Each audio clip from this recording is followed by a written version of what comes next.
Доброе утро, дамы и господа. Сегодня 31 мая 2020, конечно же, года. На часах у нас без копеек 11. Сегодня воскресенье, а это значит самое время вновь прогуляться по Санкт-Петербургу, друзья. И сегодня наша онлайн-прогулка будет называться «Петроградка в стиле модерн». Да простят нас те, кто, как и, собственно говоря, мы, вот подобные формальные отношения с городскими топонимами не очень-то приветствуют. Петроградская сторона, вы это прекрасно поняли. Вот, Юр, посмотри, кстати говоря, тоже приветствуют нас вот такие чудные посетители одного из петербургских кафе. Друзья, доброе утро всем! Сегодня мало того, что 31 мая, сегодня еще мы выяснили день блондинок, поэтому всех блондинок категорически поздравляю. Поставьте лайки, если вы блондинка. Поставьте лайк, если вы любите блондинок, как мы. И, собственно говоря, сегодня самое что ни на есть вроде бы солнечный и теплый, но очень ветреный день в Санкт-Петербурге. Поэтому боюсь, что иногда, может быть, где-то нас будет сдувать из трансляции. Вы нам об этом тоже напишите. Постараемся сделать так, чтобы сегодня все было видно и слышно. По ту сторону камеры, как обычно, Юра Дука. Пока вы его так и не видели, друзья, ни разу. Я даже не знаю, что нужно придумать, чтобы это таки случилось. Вот-вот. Меня зовут Зоткин Денис, и я сегодня буду вашим экскурсоводом. И ближайшие, наверное, часика так полтора мы с вами погуляем. Причем сегодня мы постараемся обойтись без общественного транспорта, наших любимых самокатов или велосипедов. Сегодня гуляем пешком. Но это не значит, что будет скучно и неинтересно. Очень даже думаю, что наоборот, будет по-настоящему волшебно. Более того, ближе к концу трансляции нашей вы, друзья, с нашей помощью окажетесь на улице, по которой можно прогуляться, но которую нельзя найти на карте. Вот такое волшебство в стиле модерн сегодня нас, друзья, будет ожидать. Для того, чтобы волшебство случилось, прямо сейчас пригласите к нам на прогулку тех, с кем вы хотите погулять по Петроградской стороне. Ну а говорить сегодня будем о модерне. Странный, сложный, таинственный, загадочный, очень интересный, бесконечно красивый, просто визуально красивый архитектурный стиль, который, конечно, не в Петербурге появился на свет, но в Петербурге интересно трансформировался. И так называемый северный или петербургский модерн – это то, что легко и просто найти на Каменном острове, на Петроградской стороне, то есть на острове Петроградском и на том самом Каменноостровском проспекте, по которому погуляем мы с вами сегодня. Друзья, полюбуйтесь, какая красота, какой чудный дом почти 100 лет назад дарит этому городу Василий Шауб, такой архитектор из петербургских немцев. Его называли архитектором штукатурного модерна. Посмотрите, как вот эту фактурную, разного цвета и разной фактуры штукатурку он здорово использует для того, чтобы придать дому уникальность, индивидуальность. В этом еще особенность модерна. Не только соединить функциональность с красотой такой эстетической, но и сделать каждый дом по-своему уникальным, единственным в своем роде. Посмотрите, как много растительных орнаментов, вот эти чудные розетки в виде каких-то загадочных цветов. Очень здорово использована майолика, чуть выше темно-зеленого цвета, вы видите, практически по карнизу. И, конечно, акцент смещен на сам угол здания, сейчас вы это будете видеть. Мы здесь как раз-таки тоже пройдем. Каменноостровский начинается совсем не отсюда, а от Троицкого моста, но мы не будем возвращаться. Дело в том, что там мы когда-то уже были. Если вы хотите посмотреть, как выглядит Петербургская соборная мечеть, как выглядит чудесный особняк Кшесинской, построенный фон Гогеном, как выглядит тот самый дом Лидваля, чуть ли не первая крупная постройка великого шведского архитектора в Санкт-Петербурге, то вам стоит открыть нашу предыдущую трансляцию, которая называлась «На обратной стороне Невы». Не сейчас это нужно делать, ни в коем случае, нет-нет. Когда закончится это, перейдите по ссылочке в ту. Но здесь мы тоже были. Мы переходили вот здесь, Каменноостровский проспект, сделали такой круг. И на нашем самокате уехали вот туда, в ту сторону, в начало Каменноостровского, махнув сюда, в сторону Австрийской площади, и сказав, что сюда мы обязательно вернемся. Мы наше обещание стараемся выполнять, поэтому вернемся прямо сейчас. Более того, я бы хотел вас пригласить вот на этот треугольничек аккуратный. Там, во-первых, солнышко уже будет хорошо, а во-вторых, все будет хорошо видно. Вот посмотрите. Каменноостровский проспект здесь чуть расширяется, такой даже не квадратный, а ромбовидной площади. И несколько зданий образуют как раз ее грани, если хотите. И все это вариации на тему петербургского модерна. Если мы начинаем с того самого Шауба и вот этого здания, которое сейчас в тени, то сразу понятно, где у него парадный фасад. Вот он. Чудесная ажурная ограда, очередная башенка, причем фасад асимметричный, это отлично видно. Но Шауб умел не только строгий, чистый петербургский модерн строить, но и разные его вариации. А вариаций модерна так много, что черт ногу сломит, и, если честно, в этом не очень-то даже разбираются специалисты. Я далеко не специалист и не разбираюсь вообще. Я сегодня попробую вам показать, как отличаются разные варианты архитектуры начала 20 века друг от друга. И, например, то, что вы видите сейчас на ваших экранах, друзья, модерном назвать нельзя. Хотя выстраивает тоже Шауб, выстраивает тогда же в 10-х годах 20 века. Но это, друзья, если хотите, такой некий неоромантизм. Это архитектурный стиль, который был вариацией на тему романского стиля, готического, ренессансного, если хотите. Но это же правда, да? Некий вариант на тему эпохи Возрождения. Некая импровизация, что ли. Был неорусский стиль популярен. Не путать, кстати, с псевдорусским. Тут знаете, что интересно? Ну, например, вот Спас на Крови – псевдорусский стиль. А Шехтелевский Ярославский вокзал, что в Москве – неорусский стиль, да? Что называется, две большие разницы. Был кирпичный стиль. Один из особняков сейчас вам покажу. Здесь неподалеку находится. Неоклассицизм, опять же. Рационализм, иррационализм и так далее, из которого потом уже в 20 веке будут вырастать многие архитектурные направления. И Каменноостровский этим-то и хорош, что это, если хотите, заповедник сразу всей архитектуры 20 века. Здесь можно проследить за тем, как вот тот самый модерн, который попадет, очень интересно, в Петербург совсем не из Брюсселя, где он появился на свет, а сквозь призму таких финских романтиков с севера спустится в наш город, как вот этот чудный модерн здесь рос, развивался и во что превратился, в том числе и после войны. Кстати, к знаете, благодарности именно советским архитекторам нужно отнести еще и то, что они старались вписывать свои постройки в уже сложившуюся застройку очень тактично. Вы смотрите, какие чудные пионеры. Пионеры так трогательно сажают яблоньку или клен, кого они там сажают, не знаю, не так важно. Вот такой чудный горельеф сразу говорит нам о том, что это здание не могло быть построено в царской России, правда? Это, конечно, советский Ленинград. Более того, Юра сейчас вам покажет еще и вот там на фасаде, казалось бы, да, плодово-ягодные барельефы нам хорошо знакомы, а еще чуть выше пятиконечная звезда. Значит, яркий, явный пример того, что здание построено в советские годы. Это послевоенная архитектура, это 50-е годы 20 века, но оно совершенно не портит общего ансамбля площади, здорово вписывается в уже сложившуюся в начале 20 века застройку. И особенно вот этот, посмотрите, позолоченный знак качества, знак почета СССР, тоже неплохо смотрится здесь. Кстати, и модерн очень любил золотые или медные вставки и литье использовать в декоре. Сразу за этим домом, Каменноостровский 15, находится еще один интересный адрес, Каменноостровский 17. Здесь долгое время жил один человек, которого вы сразу узнаете сейчас. Смотрите, уроженец Риги, который в 10 лет мальчиком попадет в Ленинград, который будет заниматься театром, пантомимой, поступит в театр эстрады, потом будет выступать на фронте, поддерживая боевой дух солдат, и в том числе будет награжден орденом Отечественной войны. Потом уедет на гастроли со своим театром в Одессу, и там встретится с Карцевым, с Ильченко, с Жванецким и пригласит их в свой театр.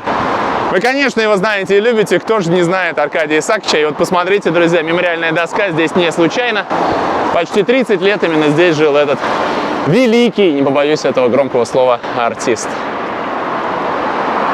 Совсем недавно был на поэтическом вечере Константина Райкина, художественный руководитель театра «Сатирикон». Друзья, как он читает стихи, так больше, наверное, не умеет на этой планете никто. Хочу обратить ваше внимание на четную сторону Каменноостровского. Посмотрите. Вот уже хорошо сложившаяся и понятная нам, да, стереометрия Каменноостровского проспекта, которую Австрийская площадь задает. Вот она, асимметрия, башенки, декор, и тут бабах, посмотрите. Очень интересно, 30-е годы 20 века. Уже конструктивизм входит в моду. Архитектор Соколов в 1932-м выстраивает вот этот дом. Даже, знаете, не сильно-то и выдается он как-то из застройки. По крайней мере, по высоте не доминирует. Но вот эти вот массивные горизонтали, такие сплошные длинные балконы, конечно, хорошо смотрятся и выдают конструктивизм как архитектуру. Это тоже очень интересное решение. Очень много шедевров конструктивизма есть в Ленинграде. Да? В основном строились именно тогда подобные дома и подобные дворцы. И мы их сегодня с вами найдем на Каменноостровском, а может быть даже как-нибудь и посвятим конструктивизму просто отдельную прогулку. Здесь еще один чудный дом. О нем лучше говорить, когда перейдем дорогу. Это большой привет москвичам. Кстати, если вы смотрите нас из Москвы, прошу вас, напишите об этом, во-первых, в чате. Во-вторых, большой вам привет. В-третьих, уважаемые москвичи, я завидую тому, как здорово у вас работал Шехтель. И мы действительно как-нибудь, думаю, приедем и в Москву сделать экскурсию по московскому модерну. И не только Ярославский вокзал вам покажем, но и, например, чудесный особняк Рябушинского, все того же Шехтеля, все в той же Москве. А вот тут, посмотрите, вариация на тему такого московского, хотите, неоклассицизма. Юр, нам из машины там рукой машут, я не знаю, может, знакомые твои, а может, из Москвы. Вы Киры, что ли, попасть? Я думаю, что просто смотрят нашу трансляцию сейчас. Не делайте это за рулем, да? А может быть, вы подписали сейчас вот эту вот девушку. Очень здорово. О, прекрасно, прекрасно. Так вот, друзья, посмотрите, здесь солнышко не будет нам мешать увидеть мощный совершенно фасад, облицованный вот таким гранитом. Первые 2 этажа цоколя. Опять же, львиные маски, но они совсем не петербургские здесь. Довольно суровые, мне кажется, больше московские, правда? И вот такие вот рустованные пилястры. Ну, вариация на тему Доменико Жилярди. А вообще, конечно, это Симо Мина, что же очень интересный архитектор начала 20 века. Вот в этом садике чуть в глубине, в середине века 19 будет выстроено вот то дальнее желтого цвета здание для Александровского императорского лицея. Это, помните, вот тот самый, что в 2 шагах от Екатерининского дворца, который заканчивал Александр Сергеевич. Да и вообще, конечно, первый-то выпуск был золотым, а к середине века 19 было понятно, что золотые годы этого учебного заведения уже позади. Его перевели из Царского Села сюда, но оно еще продолжало какое-то время поставлять все-таки на госслужбу видных чиновников. Мы в парк не пойдем. Мы пойдем сейчас через дорогу и, друзья, полюбуемся очень интересным примером кирпичного стиля. Тоже некая ветвь модерна. Смотрите, как интересно. Доходный дом Кавас. Ну, Каваса, я думаю, что многие знают одного. Тот, который Альберт Катаринович, автор Мариинского театра. Так вот, этот дом был выстроен для его внука, а не для его самого. Был в том числе выстроен несколькими членами семьи Бенуа. С Бенуа очень сложно. Более того, Каваса и Бенуа, они были родственниками. У Альберта Катариновича была, ну, пока красный свет, есть возможность быстро рассказать, была очень красивая сестра Камилла Кавас. И вот она вышла замуж за Бенуа Николаевича. И вот после этого брака случилось бесконечное количество детей, вообще была огромная семья. И кто там, кому сват, кто брат, там черт ногу сломит. В Петергофе есть чудесный музей семьи Бенуа. Вот там с ними как-то еще более или менее можно разобраться. Так вот, посмотрите, здесь стоял в свое время невысокий двухэтажный особнячок, который один из Бенуа строил, а потом красно-кирпичный, огромный. Юр, попробуешь вот тех львов снять? На мой взгляд, самые суровые львы в Петербурге. Совершенно не улыбаются, оскаленные у них клыки, злостные какие-то такие. Хотя, на самом деле, Кавас был очень... Евгений Кавас, который владел домом, был очень милым человеком, занимался фотографией. Очень здорово здесь вот этот декор, керамика, смотрится на фоне красного кирпича. Здание не только кирпичом облицовано, но в том числе из кирпича и выстроено, что тоже крайне важно. Петербургские флаги развиваются на Каменноостровском. И это очень правильно и здорово. Вот так. И вам! Нам здоровья пожелали, я передаю всем вам здоровья. Это важное пожелание весной 2020 года. Всем здоровья, друзья, это верно.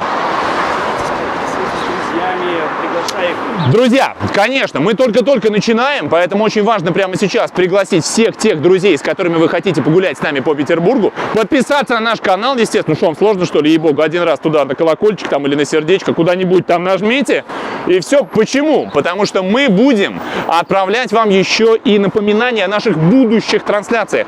Они не всегда будут в воскресенье, вот в чем дело.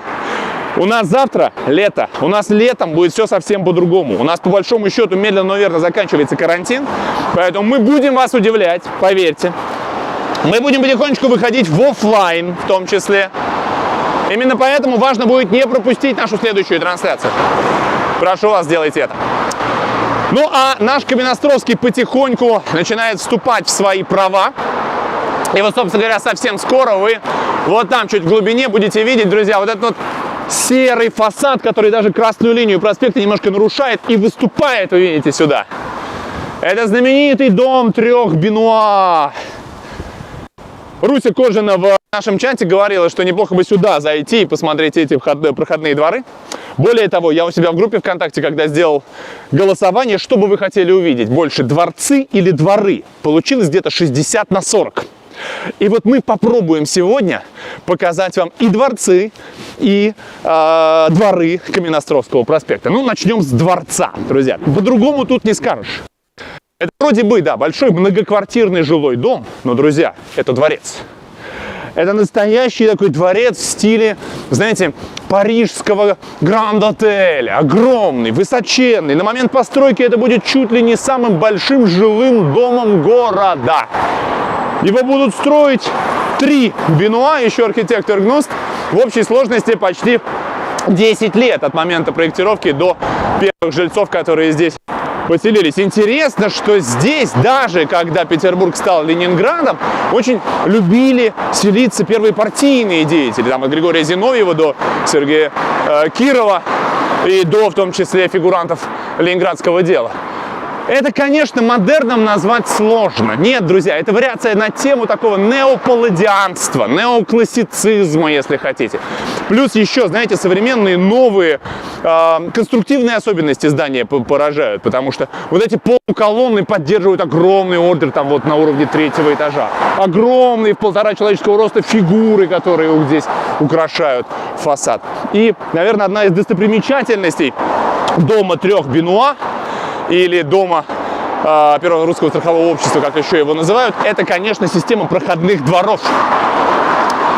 Мы сейчас попробуем вам это показать. Их здесь 10, только представьте. Мы не пойдем во все. Мы чуть-чуть попробуем там заблудиться, потом найтись, и, может, немножко будет пропадать сеть. Вы нас заранее простите, потому что вот этот гранит, посмотрите, сердобольский, финский гранит, он не пропускает никакие 4G, даже не старайтесь. Поэтому там, конечно, какие-то лаги могут быть. Но, знаете, до сих пор здесь квартиры очень ценятся за просто монументальность этих стен. И, видимо, никогда не выйдут из моды. Мы пойдем вот туда. Ну, чем не портал в какую-то сказку? Да, я тоже посмотрю, как смотрится. Ой. Юра говорит, туда не пойдет, потому что... Причем, смотрите, фонарь, цепи, да? А смотрите, сколько поколений газелей своими высокими бортами здесь все отодрали, оторвали когда-то, да? Но мы пойдем.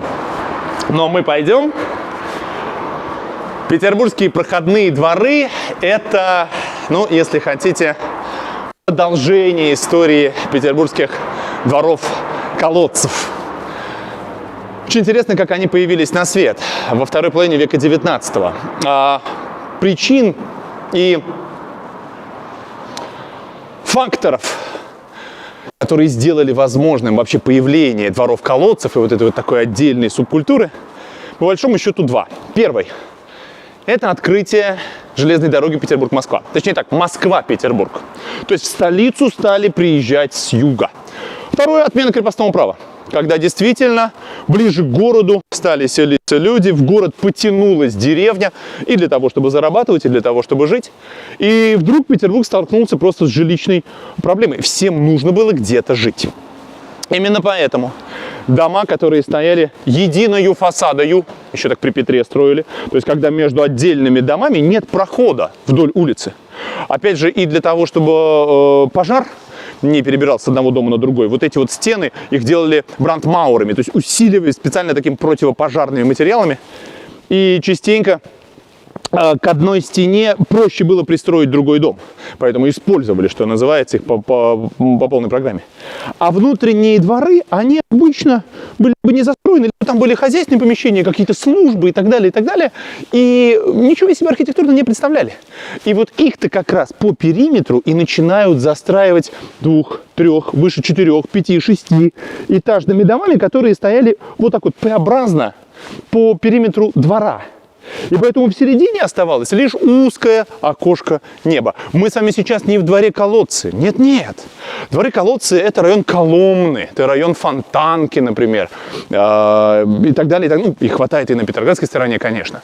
Но потом со временем, особенно в начале века 20-го, когда чуть изменилась жилищная обстановка в городе, тогда решено было эти дворы и сделать действительно проходными. Сегодня существует карта проходных дворов. Сегодня можно в плохую погоду, здорово срезать, допустим, на Васильевском острове, на Петроградской стороне, если знаешь, куда идти, если не боишься тех же самых домофонных решеток, а много проходных дворов закрыто домофоном сейчас. Вот еще беда. Беда почему?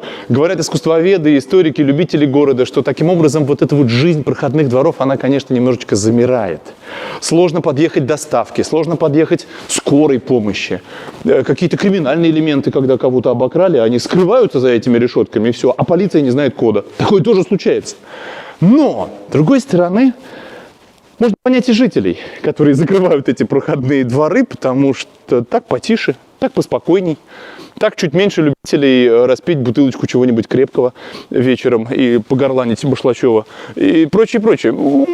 Есть, знаете, аргументы и у той, и у другой стороны. Но нам сегодня повезло, потому что мы на Каменноостровском 26-28. Адрес для всех тех, кто любит погулять вот по такому Петербургу. Здесь, повторюсь, дворов 10. Вот туда, в эту арку, уходит двор 3, он тупиковый, поэтому мы в него не пойдем. Да, видите, они здесь пронумерованы, что вообще очень удобно. Мы пойдем вот сюда, в сторону 4-го двора. И вот теперь представьте, да, друзья, Каменноостровский проспект, да? Абсолютно элитная недвижимость начала 20 века. Элитная недвижимость сегодня. Здесь квартиры стоят очень и очень недешево. Очень такие пафосные фасады, которые мы только что видели. И вот так.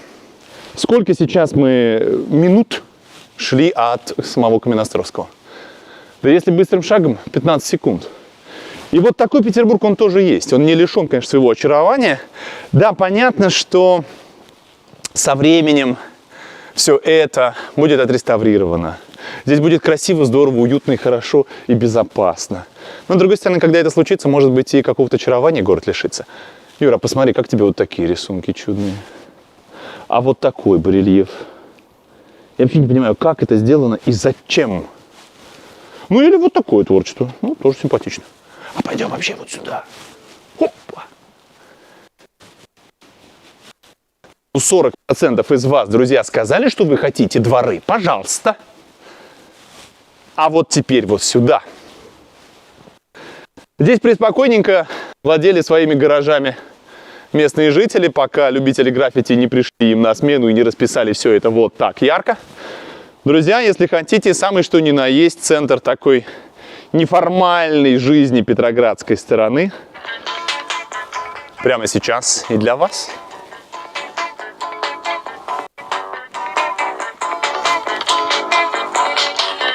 Я знаю, что если ночь, должно быть темно, а если утро, должен быть свет. Так было всегда и будет много лет, и это закон. И дети проходных дворов знают, что это так.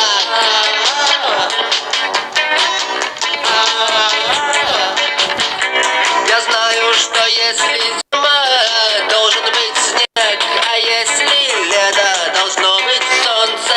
И я это знаю, я об этом пою. Надеюсь на то, что дети проходных дворов услышат меня. Легко представить себе здесь загорающих петербуржцев. Ветра нет, солнце есть. почему нет? Есть два цвета, черный и белый, а есть оттенки, которых больше, но нам нет никакого дела до тех, кто черный, кто белый. Мы дети проходных дворов, найдем сами свой цвет.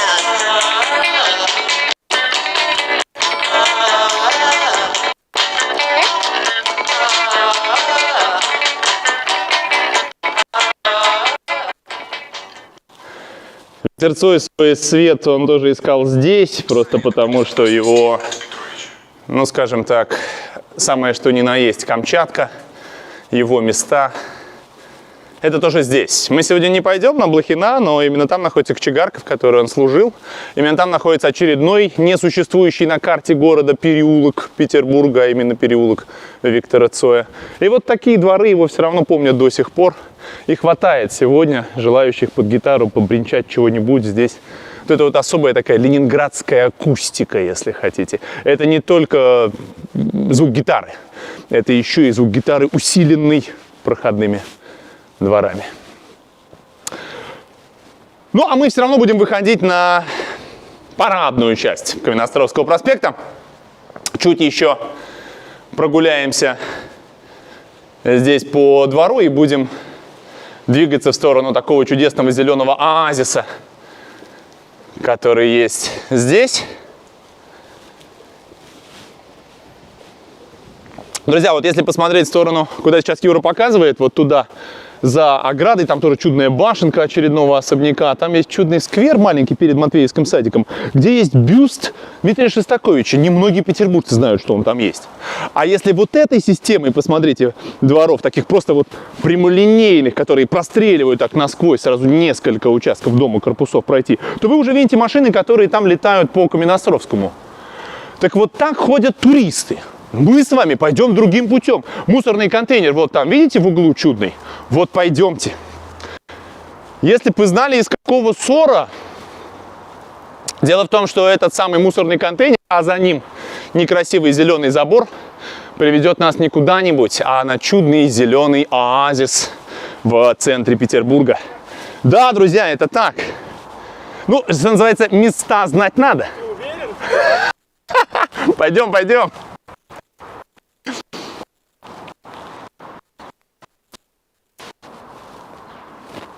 Вот так вот, опа, и другой мир. И вот на этой травке здесь можно полежать, можно посидеть.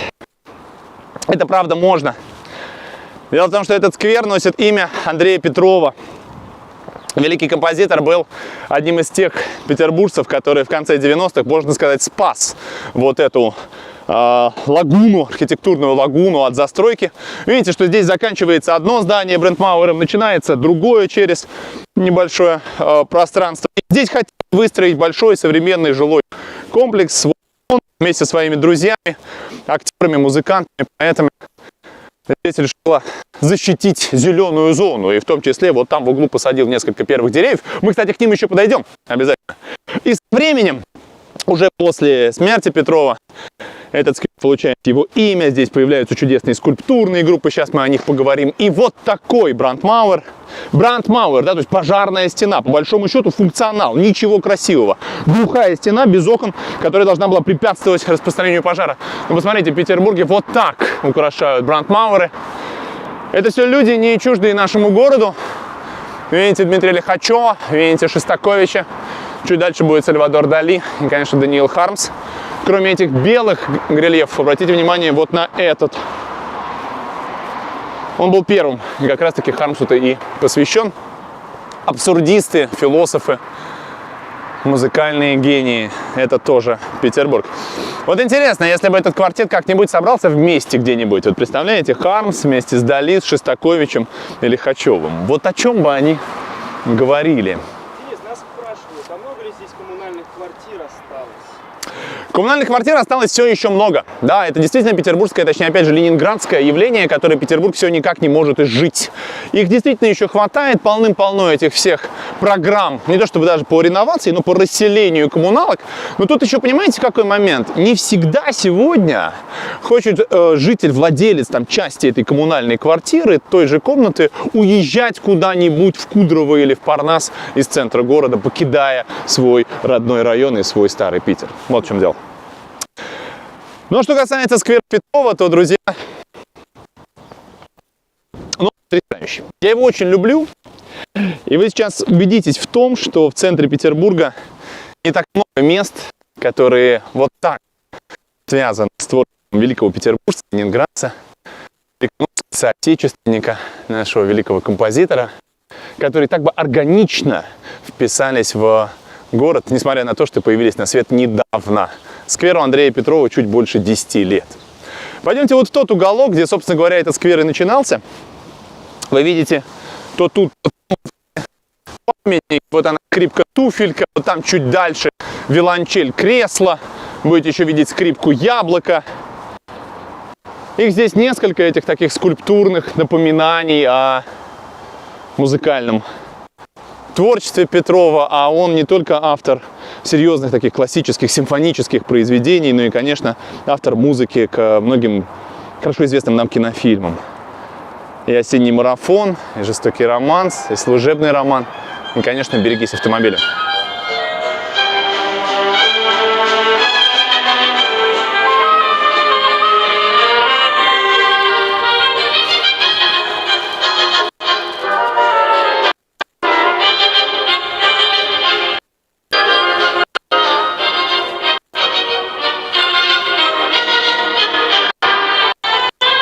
Вот так в ритме вальса мы подходим к этим рябинам.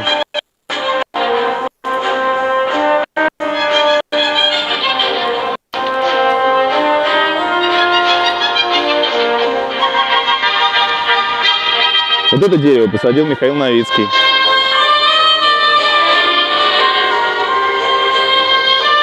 А вот это Юрий Стоянов.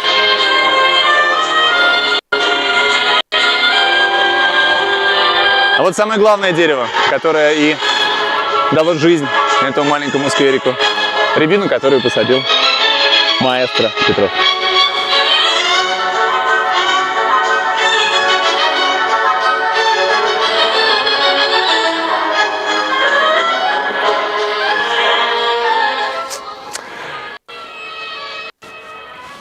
Музыкальным этот сквер можно еще назвать и потому, что здесь находится очень интересный частный музей, аналогов которого, ну, по большому счету, и в Европе-то не найти.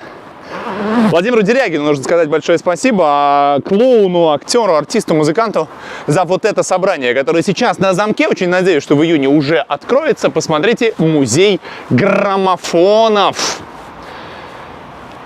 Дерябкин их собирал чуть ли не всю жизнь. Здесь больше 300, только представьте, этих самых граммофонов. Многие из них в прекрасном состоянии. Они звучат. Их могут завести прямо при вас.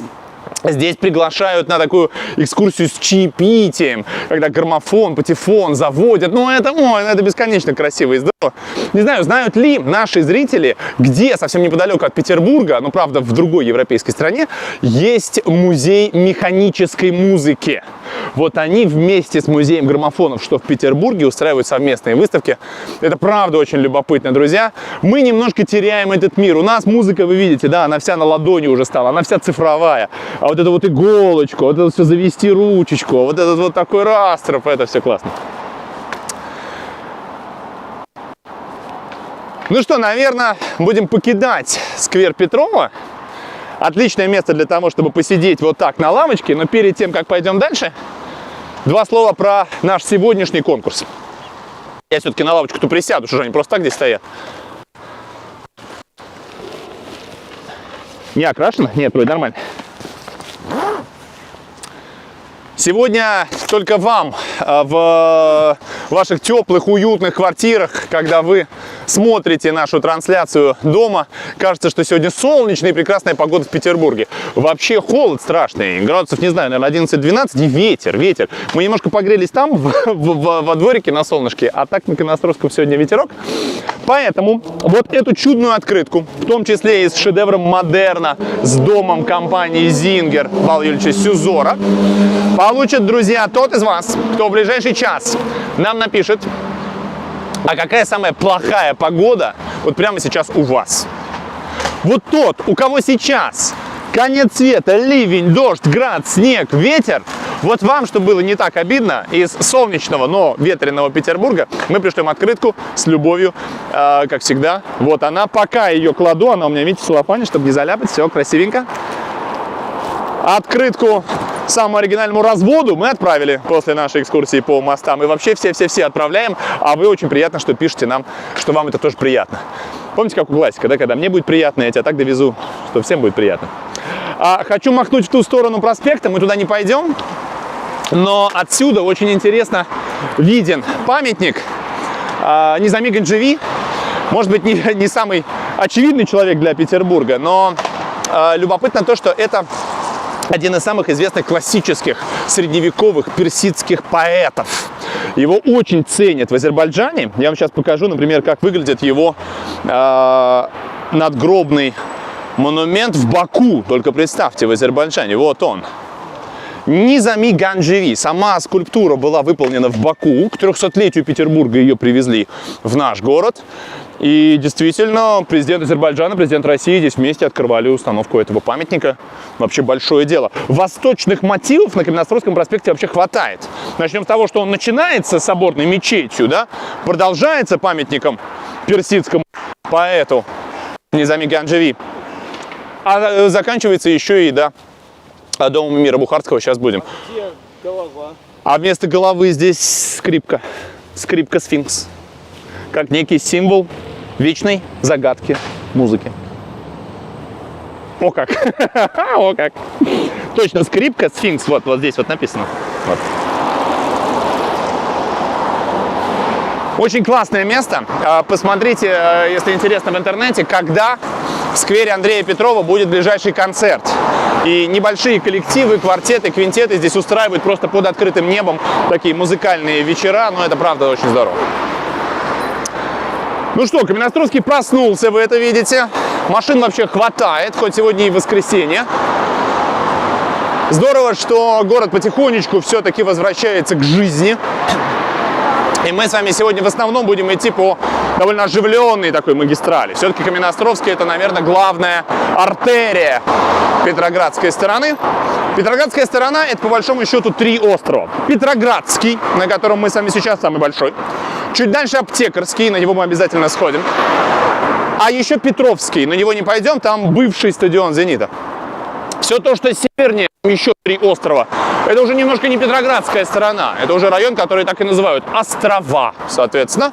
Кстати, там мы сегодня чуть-чуть, но побываем. Переходим.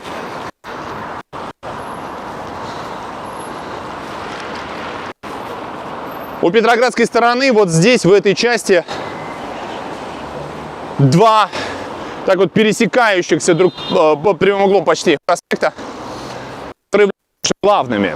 Тот самый Каменноостровский, по которому гуляем мы, а еще большой проспект Петроградской стороны, он там чуть дальше впереди. Кстати, те, кто приезжают в Петербург, имейте в виду, больших проспектов у нас несколько. Есть большой проспект ПС, есть ВО. Это 2 большие разницы, как говорят в Одессе. А вот там Большая Пушкарская уходит. Здесь интересно одностороннее движение просто по Большому проспекту в ту сторону, по Большой Пушкарской в эту. Сейчас расскажу интересную вещь. Вот сразу за этим кирпичом ближайшая арка направо. Там вот такенный дом быта. Вообще обалденный. Там набойки ставят хорошие, там ботинки ремонтируют. У меня один раз сломалось колесо у детской коляски, а коляска какая-то была хитрая, и нигде было не найти. Вот это единственное место в городе, 5-миллионный город, единственное место, где коляску починили. Ну, представляете, вообще. Очень рекомендую. И это не реклама? Нет, это не реклама, нет. Хотя им реклама бы не помешала, он такой немножко зачуханный такой дом быта, но вот такие мастера там. Ну и, конечно, сейчас нас будет ожидать главная архитектурная доминанта этой части Каменноостровского проспекта. Друзья, готовьтесь к некому культурному шоку. Если вы Петербург хорошо знаете, вы знаете, что вы сейчас увидите. Если вы давно в городе не были или только-только мечтаете, планируете в Петербург приехать, то тогда правда. Вот сейчас ни в коем случае не отключайтесь, наоборот, сделайте погромче, экран поярче, потому что то, что вы увидите, это через буквально 3, 2, 1 секунду. Но это правда очень хорошо и здорово. Более того, немножко обидно, что по Большому проспекту Петроградской стороны одностороннее движение сделали в ту сторону. Вот посмотрите, куда поехали машины, да? Я бы на месте городских властей сделал наоборот. В эту.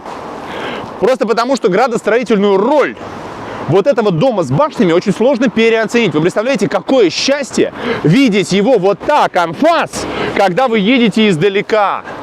Слава богу, там можно пройти пешком, поэтому, собственно говоря, это счастье можно испытать.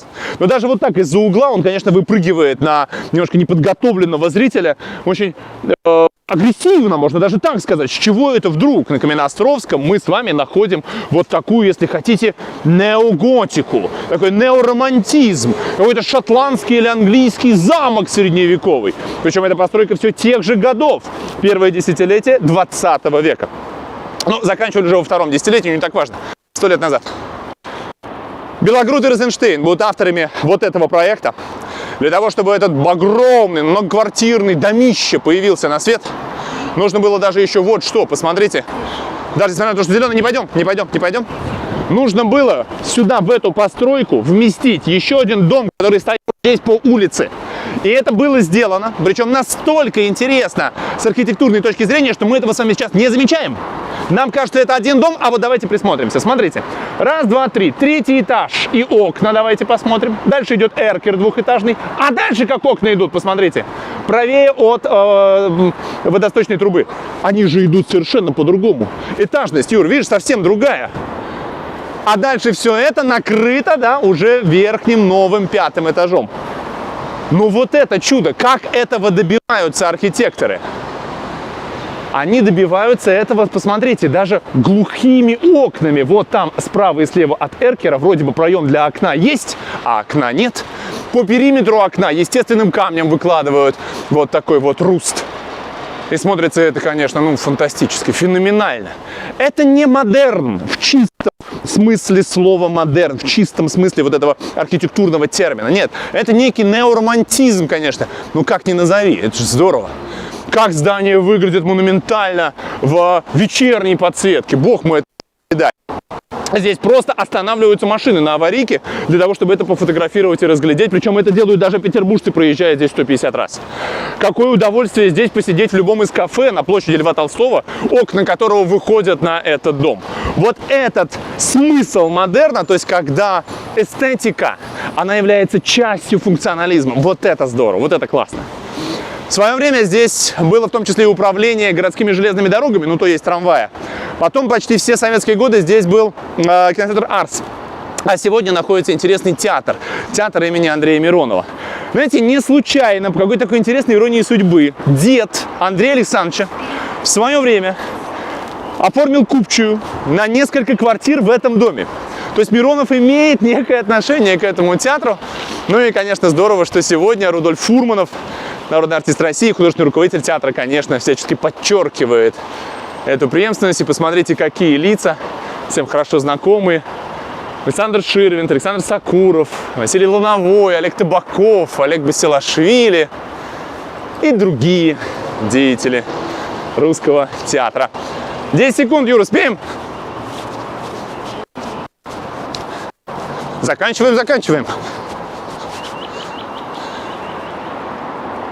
Можно махнуть в ту сторону. Еще один чудесный проспект, любопытный, модерном, но туда не пойдем сейчас. Тот самый большой проспект Петроградской стороны, который заканчивается тем самым Петровским островом. А мы пойдем в сторону станции метро Петроградская. Очень интересно, что вот это здание тоже таких, знаете, 30-х, по-моему, годов 20 века в стиле функционализма, дом мод в свое время как раз таки проектировали, исходя из того, что здесь планировалось станция метро. И сегодня очень интересно, да, выход станции метро находится в здании. Помните дом Энгельгарта мы с вами смотрели на Невском, да, голубоватого цвета? Там станция метро Невский проспект. А вот здесь Петроградская. Несколько выходов. Когда будете назначать свидание в метро Петроградская, договаривайтесь, с какой стороны. А то туда-сюда бегать неудобно. Я как-то бегал. Вот этот запах. Ох, вот это не передает наша камера. Вот этот сухой запах петербургского метро. Кстати, как-то вы говорили о том, что, может быть, интересно было бы заглянуть в петербургское метро, посмотреть, как выглядят самые интересные станции. Многие из них откровенно шедевры. Я думаю, что мы это сделаем. Пока не очень понимаем, как там все будет по связи, чтобы это было в прямом эфире, но мы придумаем. Петербургскому метрополитену чуть больше, чем полвека. Но наравне с московским он может похвастать тем, что это, наверное, два самых красивых метрополитена в Европе. При всем уважении к отдельным станциям, которые могут быть интересны в метро в Стокгольме, или в Лондоне, или в Париже. На другой стороне Каменноостровского проспекта сейчас вы будете видеть дворец культуры имени Ленсовета, друзья. Очень интересно, здесь в самом начале века 20-го был скейтинг-ринг. Знаете, что это такое? Ага, некая арена для того, чтобы можно было кататься на роликовых коньках. Вот так. Мода такая была. И вот на месте этого такого бетонного квадрата куба Левинсон, великий, конечно, советский архитектор, выстраивает вот этот дворец. Это не дом, это дворец культуры. Посмотрите, какой чудесный фриз здесь над главным входом. Опять-таки, там хорошо можно рассмотреть и флейты, и трубы, и партитуры, то есть, ну, некие атрибуты музыки и театра. Очень интересно спроектирован был сам зрительный зал в виде такого рупора, который вот так вот расширялся, что, собственно говоря, усиливало его очень даже неплохую акустику. Зал на 2200 мест, вообще немало. Там планировали, конечно, и помещения для библиотек, для небольшого кинозала. Зимний сад, который, собственно говоря, существует здесь и сегодня. А еще у Левинсона была мечта на углу вот этого здания, ближе к северному фасаду дворца, выстроить башню. Ему казалось, что она будет неплохим ориентиром, высотной доминантой вот в этой части проспекта. Потому что здесь немножко не хватает вот для этой кардиограммы шпилей, ну или неких вертикалей. Плюс великий советский архитектор Ной Троцкий, вы знаете, на юге города, на проспекте Станчик строит этот чудесный дом Кировского райсовета, да, где башня таки появляется с красным серпом и молотом. И Левинсон планировал ее себе здесь, посмотрите. Вот это то немногое, что от нее осталось, там 20 с чем-то метров. Вот видно, как она облицована таким серым гранитом, невысокая, глухая, неинтересная абсолютно. У Левинсона в планах она была больше 50. Умножьте ее вот так вот в 2 раза, и сразу здание по-другому заиграет, правда? Несколько памятников еще здесь. Можно махнуть в сторону Александра Степановича Попова, посмотрите. Известного физика, теоретика, изобретателя. Ну, скажем так, одного из изобретателей радио, чтобы поклонники Маркони на нас не обиделись. А мы сейчас перейдем дорогу в сторону памятника Тараса Шевченко. Зеленый свет. В послевоенном Ленинграде вот эта площадь Шевченко, будет, наверное, одной из самых удачных, которая появилась на свет. Она немножко треугольная в плане, так вот разбегаются здесь полуколоннами здания. В стиле уже, если хотите, сталинского ампира.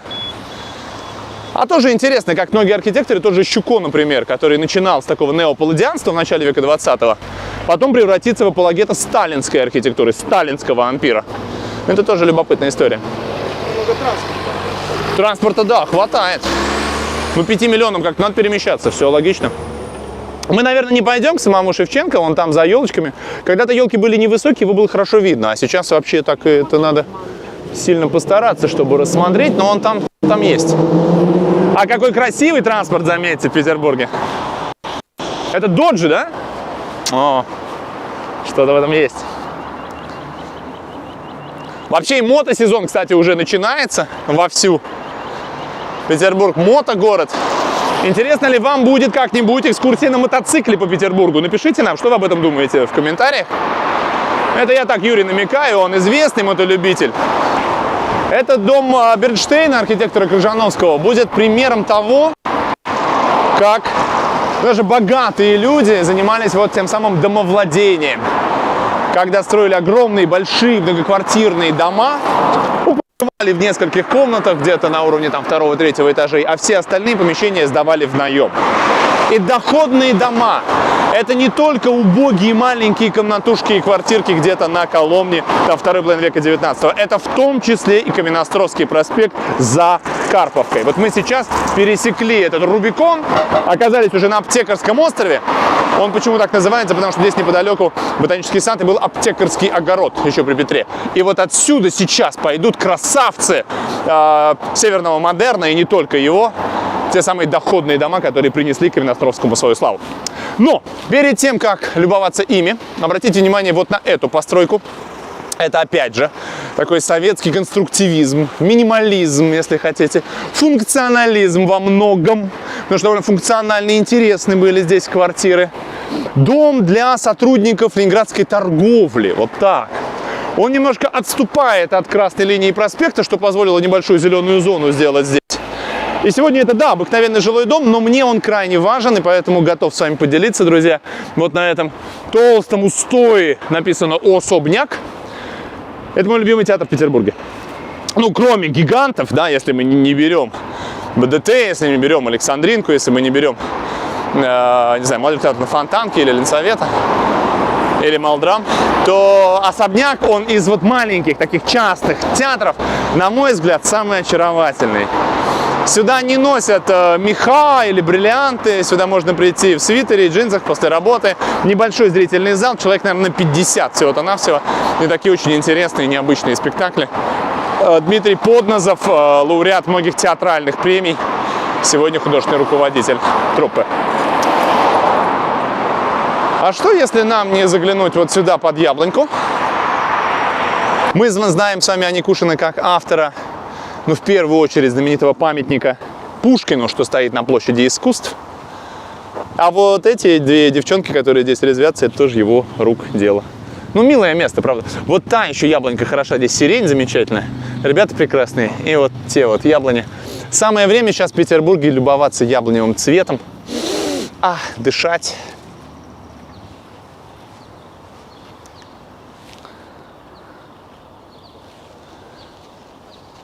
Юра вам показал табличку, чтобы я ничего не наврал, что это, да, все так оно и есть, все правильно. Идем дальше. В этой части начинается, наверное, самая, знаете, та часть Каменноостровского проспекта, которую нужно пройти медленнее всего.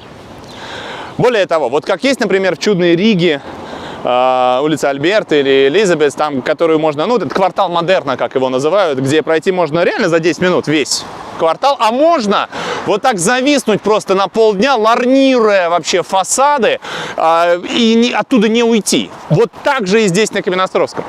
Можно, не глядя по сторонам, на быстрой машине, здесь пронестись туда, на острова, а можно остановиться, чтобы, опачки, увидеть все. Заражен какой-то. Весной очень много пыли в Петербурге, и почему-то дует все оттуда, со стороны телецентра. Юр, не кажется ли тебе, как все-таки деятелю Ютьюба, что из телецентра дует? Конечно, дует. Есть немножко. Вы видите, друзья, вот там чуть в глубине нашу телебашню. Красавица. Она сегодня, кстати говоря, уже радиобашня давным-давно. Вы знаете, что аналоговых каналов отсюда поступает штук 5, наверное, ну, может, 7. А вот радио там больше 100 радиостанций. Где-то около 100 километров радиус, высоту 313 метров. Телебашня петербургская, ленинградская, когда она была построена в начале 60-х, она на какое-то время была выше Эйфелевой башни. Вот так даже. Наша красавица. Ну так вот здесь, да, давайте перейдем. Вот сюда поближе. Здесь небольшой ремонт и, видимо, какие-то пескоструйные такие работы. Поэтому на нас может чем-то задуть. Но здесь надо остановиться, друзья. Это Лидваль. Это Лидваль. Здесь нужно остановиться и полюбоваться как раз-таки вот этими фасадами. Смотрите, что мы здесь имеем. Во-первых, первые, ну, скажем так, 1,5 этажа, да, здесь облицованы вот такой вот темной майоликовой плиткой. Очень здорово смотрится. Это вариация на тему, конечно, серого гранита. Лидваль выстраивает этот дом Циммермана в самом начале века 20-го. В 1907 году он получает первый приз за лучший фасад. Асимметрия сплошная, посмотрите. Вот здесь ни с того ни с сего вот эта двухэтажная часть выступает, образуя что-то вроде балкона на уровне 3-го этажа. А как вам вот тот, самый верхний балкончик, украшен такими веселенькими цветочными горшками? Ведь больше аналогов здесь его мы не встречаем. У Лидваля еще в планах была на углу высокая башня, такое шлемовидное завершение, если хотите, здания. Оно не случилось, зато вот эта часть очень интересно выступает, и декор, который повисает вот такими вот лианами. Ну, очень классно и здорово. Все-таки небольшой долг именно северного модерна Лидваль отдает. И посмотрите, как устроен один из входов. Немножко леса мешают нам разобраться, но тем не менее. Вот такие вот из естественного гранита выложенные колонны, урны и парадный фасад. Но это, как говорил Мюнхгаузен, еще не все. Чуть дальше мы с вами встречаем, если это 61-й, то это 63-й дом. И следующий 65-й. Это работа уже архитектора Щуко. Великого совершенно архитектора. Дома выстроены одновременно. Это 7-й год, это 8-й год. Но это же уже совсем другое ощущение здания, да? Посмотрите, это некое неопалладианство, когда мы вспоминаем арки, лоджии, колонны. Вот эти вот чудесные фризы выполнены очень известным скульптором начала века 20-го Кузнецовым. Крепись из гребня вынимая от жизни поседевший волос. Ведь все, что нас не убивает, потом попробует еще раз. Петр Свистунов, город Химки. Вот такие в Петербурге автобусные остановки. У нас есть кто из Химок? Химки, привет. Мне спрашивают, а на телебашне есть ли экскурсии? Насколько я знаю, нет. То есть те фотографии в Инстаграме, которые вы оттуда находите, они сделаны как-то, сотрудниками. А туристического доступа пока нет. Из высоток у нас планируют в этом году открыть смотровую площадку на Лахта-центре. Это самый высокий небоскреб Европы, друзья, Европы. Выше башни Монпарнас в Париже, выше осколка The Shard в Лондоне. Очень надеюсь, что мы там побываем, в том числе и с вами. Ну да, что-то, конечно, тут, вы видите, на ремонте и затянуто лесами. Это так. Какие-то особняки, конечно, выглядят здесь более... И еще одна фото Щуко, друзья, посмотрите. А где Юра? А вот. Здесь архитектор применяет совсем другой, если хотите, прием. Может быть, несколько тяжеловесные, но симметричные балконы. Балконы первого этажа такие очень серьезные, мощные, дальше чуть попроще. А дальше вот этот фриз, огромный, монументальный, который поддерживают эти 4 очень тяжеловесных, на первый взгляд, полуколонны. Смотрится монументально, смотрится серьезно, напоминает какие-то античные, в том числе, примеры. И это все тот самый Щуко. Сразу же на противоположной стороне, видите, тоже очень интересный особняк. Это дом-дача Адриана Захарова, известного архитектора. Она в начале века 19-го здесь была выстроена из дерева, как раз в то время, когда Каменноостровский был откровенно дачной местностью. И простояла себе преспокойненько до Олимпиады 80. А потом ее решено было снести, потому что правительственную трассу деревянное обветшалое здание не очень-то красило. Обещали восстановить слезно деревянный особняк здесь. Восстановили из железобетона. И вот вы видите, как это сейчас выглядит. Сегодня здесь Ямало-Ненецкий округ, их представительство находится. Нельзя сказать, что прямо украшает, конечно, Каменноостровский проспект, но тем не менее смотрится неплохо. Еще, друзья, один шедевр, на этот раз чистого, такого, знаете, дистиллированного модерна. Вот сюда. Это улица Графтио, вот направо уходит. Назван известного инженера, физика, в том числе строителя первых советских гидроэлектростанций. Графтио 2Б, это адрес Шаляпина. Вот по этой улице следующий, второй дом, и вот дом-музей. А это Каменноостровский 67, смотрите. Ну, смотрите, друзья. То есть, опять же, первый этаж облицованный таким вот серьезным темным цветом. Это мы с вами уже видим и знаем. Это дом Маркова. Собственно говоря, Маркову, военному инженеру, принадлежали и вот те дома, что стояли чуть раньше, 65-й, 63-й. Но если те строил Щуко, то дом Маркова выстраивает сам Марков и применяет здесь все уже ставшие классическими примеры модерна. Здесь вот такого цвета керамики декор, напоминающий немножко готические стрельчатые окошки. Вот этот закрытый балкон лоджия тоже хорошо смотрится. Но это вот самый, что ни на есть, модерн именно петербургский, как таковой, северный. Чуть дальше посмотрите. Дом для сотрудников экспериментального института медицины. Выстроен в глубине, в нишах вы видите вот такие вот бюсты. Это не кто-то там определенный, это в принципе изображение человека. Он очень хорошо в самом центре видно. ВИЭМ, да?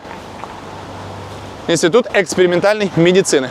Сегодня сразу два музея здесь находятся. Один музей экспериментальной медицины, а другой музей веера. Тоже лоджии наподобие люксорских обелисков наверху. Ну и, наверное, самое интересное здесь дом, на котором заканчивается нечетная сторона Каменноостровского проспекта, это 73-75. Вот он, чуть впереди с курдоньером. Дом для, ну скажем так, жилищного кооператива, выстроенный по всем последним требованиям такой домостроительной моды начала 20 века. Вот только представьте, здесь еще до Первой мировой войны были мусоропровод, телефон, электронная сигнализация, канализация, специальные полотенцесушители у каждого в квартире, гладильная станция и гордость тогдашнего ЖКХ. Встроенная в сам дом автоматическая пылевсасывающая машина. Кстати, что это такое? То есть у хозяйки был только провод, шланг, который она подключала к соплу, которая находилась в одном единственном коридоре. У себя там все пылесосила, и все это там как-то собиралось. Ну, фантастика. Здесь был гараж на 10 автомобилей. Это только представьте, да? Самое начало 20 века. Еще всего 10 автомобилей в Петербурге. Здесь уже гараж для них сделан был. Фантастика. До сих пор квартиры здесь стоят бешеных денег и никогда не будут проданы. И если вам кто скажет, что самая элитная недвижимость в Петербурге, это, наверное, да, самый центр, нет, друзья, это как раз острова, где вообще 1 квадратный метр стоит 1 миллион рублей. И Каменноостровский проспект. Это как раз старая, добрая петроградская сторона. А что же за институт-то такой, да? Экспериментальный институт медицины. Вот, наверное, здесь чуть потише просто. Он находится вот тут неподалеку, где заканчивается застройка Каменноостровского проспекта, начинается Лопухинский сад. Мы в него не пойдем. Вот этот оазис зелени чудный, посмотрите. Вельможи начала 19 века Петру Лопухину он принадлежал. Потом какое-то время один миллионер-старообрядец им владел, и была выстроена деревянная дача для него. Она там чуть в глубине находится. Но сегодня просто чудное место для того, чтобы прогуляться. Там небольшой залив есть. И вот просто по прямой вдоль Лопухинского сада можно дойти до ворот того самого Института экспериментальной медицины. Раз мы здесь, о нем пару слов сказать нужно. Он был основан в 90-х годах 19 века. Это был, если хотите, такой наш ответ Институту Пастера во Франции, Институту Коха в Германии. Вот эта микробиология, борьба с чумой, со всякой заразой, она была очень модным делом в то время.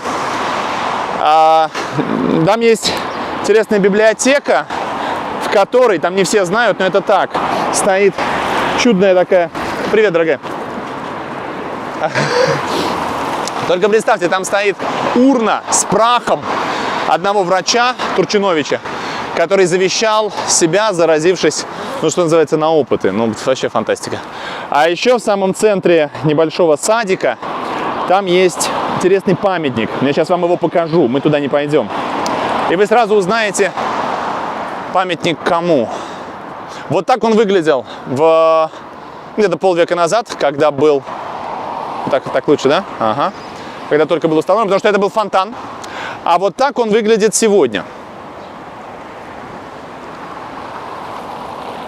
Если я вам скажу, что с момента основания этого института и практически до своей смерти здесь работал первый русский нобелевский лауреат, то вы сразу отгадаете, кому это памятник.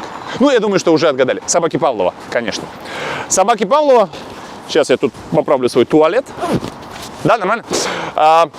Иван Петрович здесь работал. У Ивана Петровича был в том числе и такой интересный, если хотите, медицинский городок неподалеку от Колтуши. Именно так, Павлово он назывался. Совсем недавно там был пожар, и сам дом Ивана Петровича мы потеряли. Ну, да.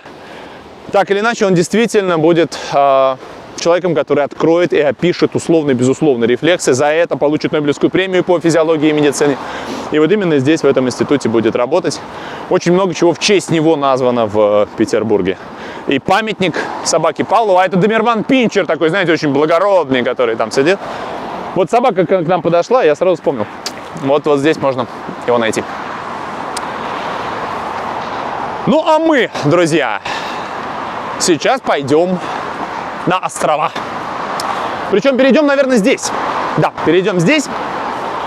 Там будет чуть поменьше ветра, надеюсь. Петроградская сторона де юре здесь заканчивается. На остров Петровский мы не пошли. Остров Аптекарский вот он. Остров Петроградский, с него начинали. Дальше вот сюда, вот так вот вперед и налево находятся 3 острова севера Невской дельты. Каменный, Елагин и Крестовский. Долгое время, где-то до екатеринских времен, ей-богу, места-то дикие. С какими-то редкими финно-угорскими деревнями, с посвистом царской охоты. И только Екатерина сюда поселит своего нелюбимого сына. Она много куда его отправляла. То в Гатчину, беднягу, он там проживет долгое время, дожидаясь престола. То вот сюда, на Елагин, да и на Каменную, на острова, что называется, чтобы подальше от Царского села и от Петербурга. При Александре, вообще, знаете, вот сыновья Павла, они как-то вот полюбили острова. При Александре Каменноостровский дворец станет таким центром, ну, если хотите, светской жизни Петербурга. Сейчас мы сами его даже увидим. А при Николае знать будет здесь селиться, потому что сам Николай частенько приезжал сюда к матушке. Она жила на Елагином острове. И вообще на эти острова так поглядывал, конечно, с интересом. Можно сказать, что всегда недвижимость здесь была делом элитным, это так, дорогим, потому что в 5-миллионном все-таки каменном городе оазис зелени, ну, это большое дело. И у каждого острова сегодня какая-то, знаете, такая своя судьба. Крестовский – это дорогущие современные дома, большущий парк развлечений и, конечно, стадион. Домашняя арена футбольного клуба «Зенит» Санкт-Петербург, чемпиона России в прошлом году. Да и в этом году, чего ж тут, да. Елагин – это большой пейзажный парк с миллионами тюльпанов и самыми наглыми, наверное, в Петербурге белками. А вот Каменный, на который сейчас идем мы, от него остается немножко двоякое ощущение. То есть по нему гулять интересно, и тут есть очень много интересных дач, в том числе и в стиле модерн. Архитектор Мельцер тут в свое время понастроил. Ой, там одна интереснее другой. Дом-сказка один чего стоит. Ну, как-нибудь в другой раз. А с другой стороны, полным-полно высоких заборов, которые немножко мешают гулять и любоваться всей этой красотой. Управ делами президента отхапали здесь большой кусок себе. И, знаете, президент России здесь еще и не позволяет что-либо новое возводить и строить, потому что эти места любят с детства. И он такой, если хотите, некий КГИОП этих мест. Но, с другой стороны, просто погулять летом, позагорать. Сюда приезжают петербуржцы. Ехать всего ничего, находится между 2 станциями метро, Каменный остров, поэтому удобно добираться. Места для велосипедных прогулок превосходные, для того, чтобы посмотреть на воду. А вот эта стрелка Каменного острова, она делит Большую Невку на малую и среднюю. Я всегда в них путаюсь, какую мы сегодня переходим, я не знаю, по-моему, малую. Средняя там дальше. И это вроде бы не центр, но очень петербургские места, конечно. Много воды, зелени, камня. Ну и смотрится все классно.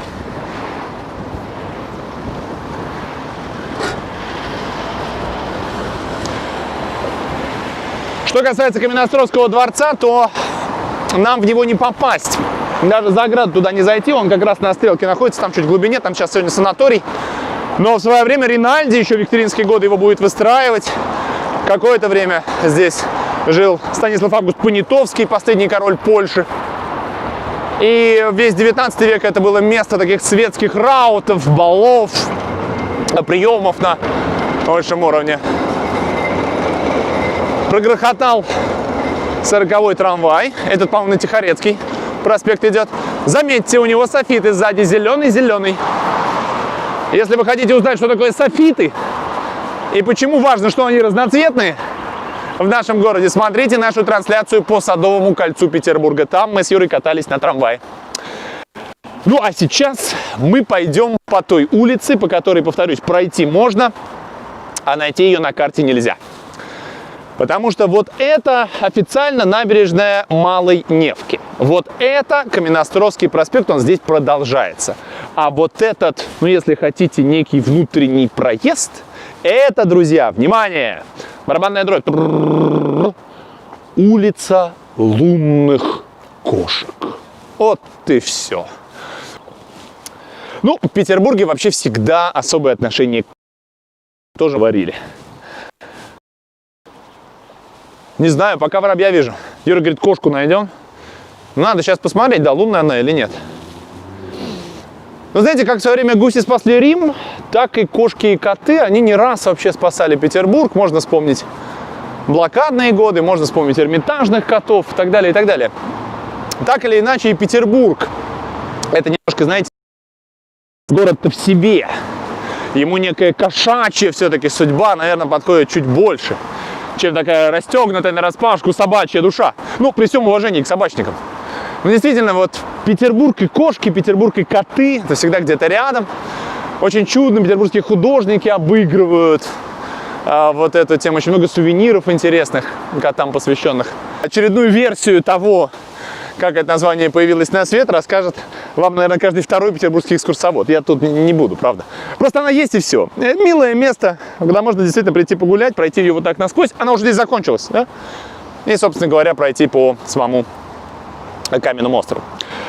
Так вот, друзья, мы скоро будем заканчивать, хочу вам сказать. И на сам Каменный остров, вот туда, пойдем как-нибудь в другой раз. Потом очень интересно, через Париж, в скандинавские страны попадает этот архитектурный стиль, и оттуда уже как раз-таки тем самым северным модерном приходит в Петербург. Чуть прерву сам себя. Чудесную Чесменскую церковь нужно увидеть. Вы видите, выходят верующие, сегодня воскресенье. Церковь Рождества Иоанна Предтечи. Посмотрите, друзья. Чесменский дворец, Чесменскую церковь на юге города выстраивает Фельтон, а вот эту Предтеченскую здесь. Это 70-е годы 18 века, только представьте. Фельтон вообще умел все. Неоготика со стрельчатыми окнами, да, отдельной башенкой. Здесь в свое время крестил детей Пушкин. И еще очень интересная часовня тут на самом берегу. Так вот, здесь и будем завершать. Я к чему? Что Петербург, нельзя сказать, что город модерна. Петербург – город чуть ли не всех архитектурных стилей, которые можно себе представить, по крайней мере, за последние 300 лет. А есть неподалеку от нас с вами в Европе любимый, та же самая Барселона, где творил Антонио Гауди с этим антропоморфным модерном. Есть чудесная Вена, да, есть Сесион, есть пражский модерн, есть, конечно, Рига, где Михаил Эйзенштейн, чудесный Эйзенштейн, многие знают, что это он, отец Сергея Эйзенштейна, блестящего совершенно кинорежиссера. Многие знают о том, что он был архитектором, но он был больше чиновником, железнодорожником. И, скажем так, в свободное от работы время строил эти, фантастические совершенно особняки. Причем, знаете, очень... Во времена авангарда, например, к модерну относились как к очень пошлому архитектурному стилю. И многим до сих пор кажется, что если деталь у машины не работает, то это не деталь машины, как, знаете, Wittgenstein говорил. И поэтому, например, вот такой вот декор в Риге многим кажется ненужным. Ну, посмотрите, на улице Элизабет, на улице Альберту можно найти просто стада вот этих вот бетонных животных. Это чудная лепнина, эти маски, маскароны. Это какой-то гипермодерн, рижский модерн или ар-нуво, югенштиль. Его в Петербурге не найти, да, все-таки мы посевернее, чуть посдержаннее, да, он тот самый северный. Но мы попробовали сегодня вам его показать и эту каменную флору и фауну тоже рассмотреть. Я очень надеюсь, друзья, что мы тему архитектурных стилей еще будем продолжать. Нам есть еще чем вас удивить, и мы еще обязательно нечто подобное покажем в наших будущих трансляциях. Так, что касается нашего конкурса. Нижний, Нижний, большой привет. У нас льет дождь в Нижнем Новгороде, это нормально. В Москве дождь всю ночь и утро был ливень. Радостно посмотреть на петербургское солнышко. Да, да, да.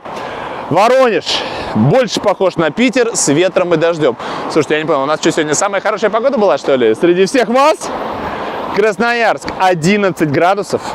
Пасмурно, дождь, ветер. Самая питерская погода. Брррр.